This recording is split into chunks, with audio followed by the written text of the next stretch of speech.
Mõni riik sünnib sõjast, mõni lootusest, mõni juhusest.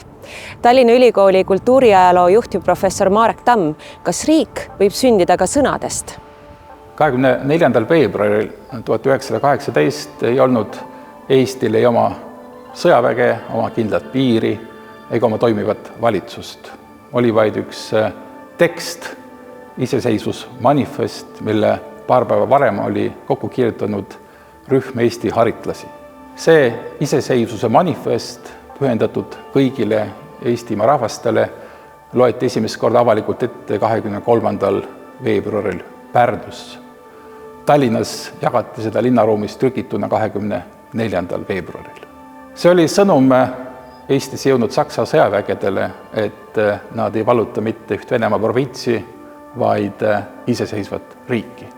Ometi läks veel paar aastat, enne kui pärast vabadussõja võitu uut vabariiki tunnustati rahvusvaheliselt.